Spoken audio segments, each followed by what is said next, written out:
Our next storyteller is Mike Perry. He also did some interesting things while COVID was going on. I have to read them to you because it's a lot. He purchased and completely remodeled a home for his daughter that had been in foreclosure. He gave it a new roof, he rewired it, all the electrical, a new air conditioning system, a new kitchen, a new bathroom, and he painted the inside. Wow. He's been busy. He tells original stories and folk tales. He has a background as a clown. And sometimes you'll see some of the antics in his stories where he uses theatrical movements and theatrical imagery in his stories. I'm here to tell you that he is an excellent storyteller, an excellent remodeler. He is not available for hire as a remodeler, but he is available for hire as a storyteller. Please welcome Mike Perry.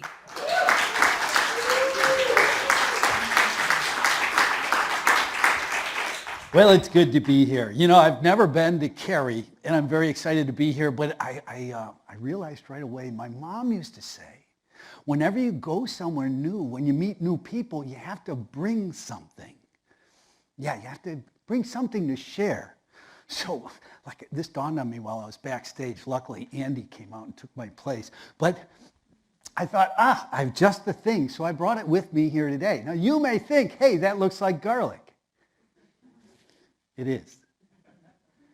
It's garlic. Care for a clove? No, here's the story behind me bringing a big hunk of garlic. What is a garlic? A little piece is a clove. What is it? What is garlic? A bow?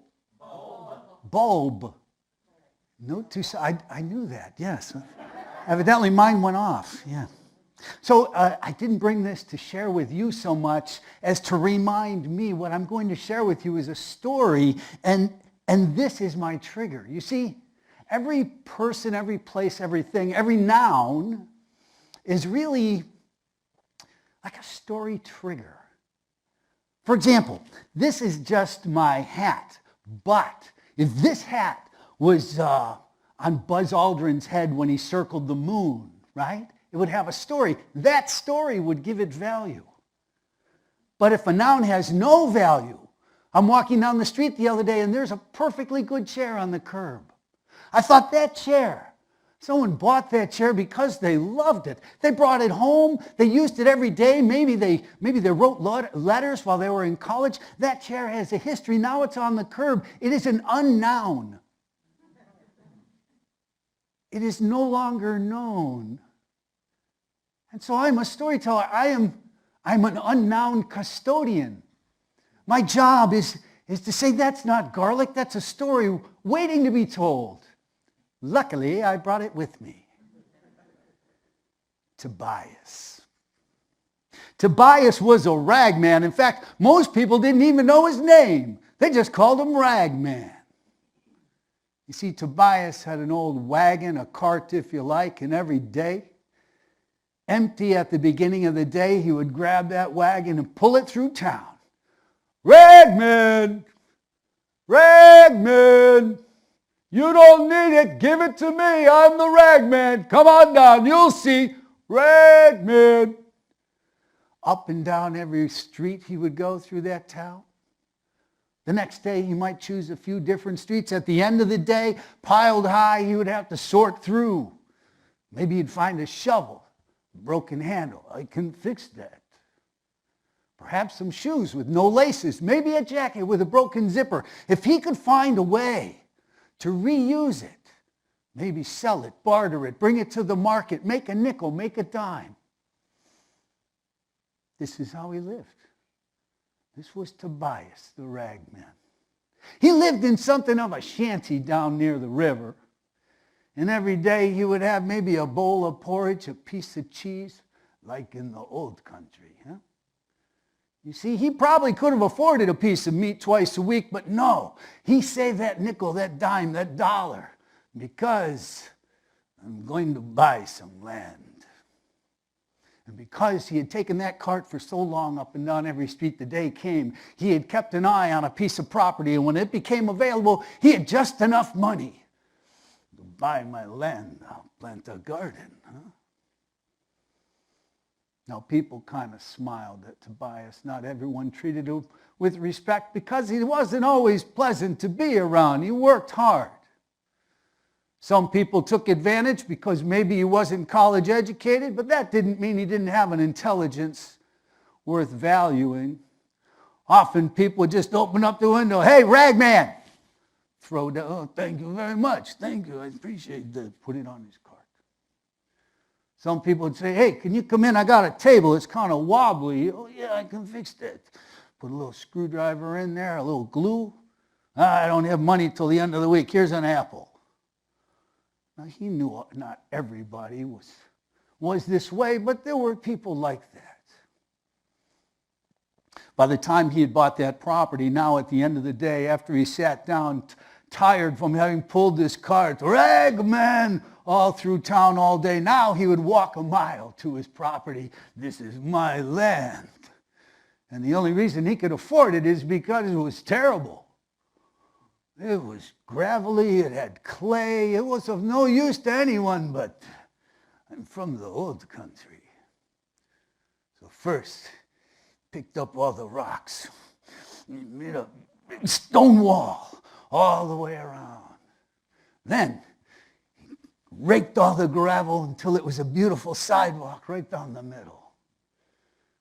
That didn't solve the problem of the poor soil. Nothing would grow in this. So now, on top of collecting this and that and trading and bartering, selling and eating his little meager bowl of porridge, he would stop by the market at the end of the day, talk to the farmers. "What do you have that I can..." And they would give him rotten potatoes and old bananas and big tomatoes that had split open, things they couldn't sell, and he threw it in a bucket. And at the end of the day, when he was tired, he'd pick up that bucket and walk a mile to his property, and now he would smile as he dumped it into the soil and flipped that soil over until not one summer, perhaps two, that soil was beautiful. It stunk like rich soil should. It clung to itself. He had mixed in leaves and maybe from behind the horses of those who could afford a cart being drawn. The day came. The beautiful day came when he bought what he needed. He was planting garlic, for everyone used garlic in that town. And he thought, "Oh, if I can put my crop in, take good care, maybe I could buy a mule or a shop in town like my father." These are the dreams that kept him awake and alive, giving him the strength to carry sometimes 2 buckets of water on a dry week, all the way from the creek in front of his house, all the way to his property, where he would start to water these little plants that were starting to poke up looking for sunshine. Sometimes Tobias would just sit in his garden and smile, knowing that this is the fruit of his labor. One day, he sat there very tired, and he thought, what if someone took my garlic? What if someone came in and took my crop because it was getting healthy? And he knew not everyone had the ethics, the dignity, but he started to worry. This was not like him, but he thought, I know what I must do.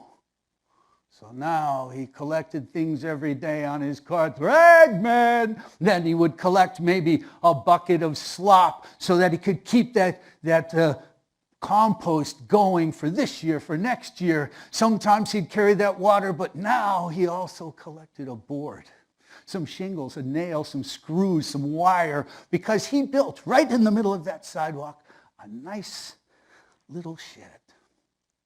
I sleep in my shed, I watch my garlic. You see, the stone wall kept out rabbits, unwanted animals. The people in the neighborhood were very kind, and they would watch his garden all day long, but at night he thought, I will sleep in my shed.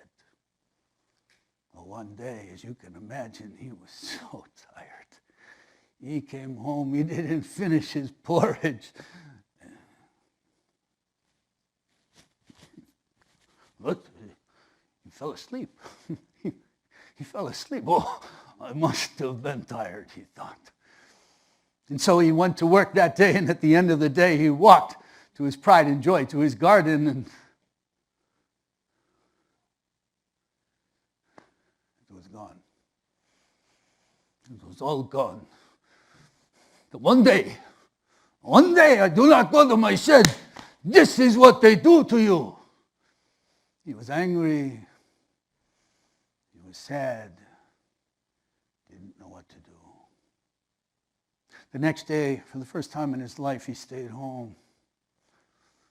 The following day, he cleansed himself in the little creek. He decided he knew what he must do. He put on fresh clothing, and he walked a few miles to the judge. He had heard that in town there was a judge who was very wise. And he thought, this is what I must do. I must talk to someone who can help me. And so that day the judge walked in and said, hello, how can I help you? And Tobias says, Judge, I am Tobias the Ragman. The judge said, Tobias, we know who you are. How can I help you? What can I do for you? He said, well, I work hard. I have a garden. I plant garlic in my garden. One day, I do not go to my garden. Someone takes my garlic. And the judge said, well, that's very upsetting, Tobias. Is that your garden with the stone wall on the outskirts of town? Yes, that is why I built that wall. Very difficult. I see. Is that your garden with the shed in the middle? Yes, I built that too. I stay there all the time, but this time I fell asleep. I understand. Now, the judge was a wise man, and he thought for a moment, and he said, Tobias, what exactly do you want from me? And the ragman said, well, I want my garlic. I was going to sell it and buy my mule. They took my garlic, but they stole my dream. He said, I understand. Well, he said, did anyone see who took your garlic? No, it was nighttime. Nobody there. Was the shed there when the garlic was taken? Yes, the shed was there, but I did not go that night. Yes, I understand. Tobias, you must bring your shed to court because your shed saw who took your garlic. Tobias was taken back and wanted me to bring shed. Shed saw you. You are a wise judge. You want the shed? I will bring the shed. The very next week, Tobias pulled his cart all the way to his garden, and with great effort from the strength he had from years of hard work, he lifted the shed and put it on the cart. Now the whole town, as any small town does, they know what's going on. They heard someone had taken his garlic, and they also heard that the judge said to bring the shed in. Now anyone would think, the judge is going to make fun of Tobias. This I got to see. So no one helped him, but they all followed behind as he pulled that shed, that cart, all the way to the courtroom, took it off with great effort again, and walked it all the way into the courtroom where it stood right next to him as the judge walked in. The judge walked in and was surprised to see his courtroom filled with the townspeople, crowded behind Tobias in his shed. Good afternoon, he said. Tobias, I see you're here. Yes, I am here. Yes. You wanted me to bring the shed. It's a shed. I see that. Thank you. The judge turned to the shed and he said, you are the shed that resides in Tobias's garden. Obviously, the shed didn't say a word. And the crowd was listening, going, this is rich. This is going to be good. Sheds can't talk. This is fun. The judge would have none of it. He picked up his gavel. Quiet in my courtroom, please. There'll be no disrespect when I'm holding court. Thank you. He turned back to the shed. Said, now, shed, the night in question the garlic was taken, you were sitting quietly in the middle where you always do. Is that correct? The people erupted once more. They couldn't believe the second time the judge, this is a wise man they're saying. They're poking each other. This is so glad I can't. The judge would have none of it. He picked up his gavel, started pounding it. He said, I demand quiet. I want respect in my courtroom. He said, if you cannot behave according to the rules, if you choose to disrupt my courtroom, there will be consequences. You will be fined. Do you understand? Go very quiet.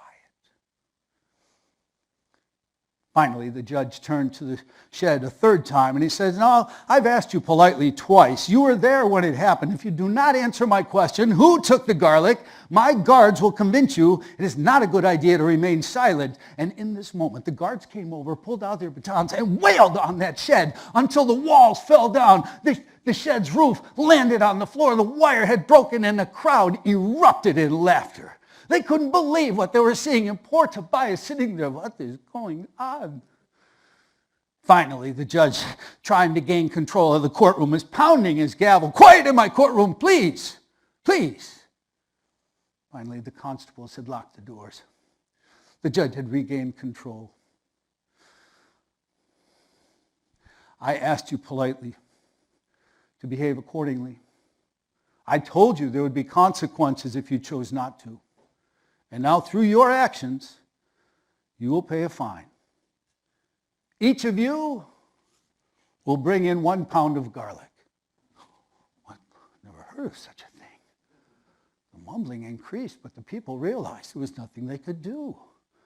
Some stood up and ran to the windows and yelled out the windows to family and people who couldn't make it in. Go to my house, get some garlic, they said. And they ran and they brought a pound of garlic and they were free to leave. And the crowd grew smaller. And other people said, I don't have garlic.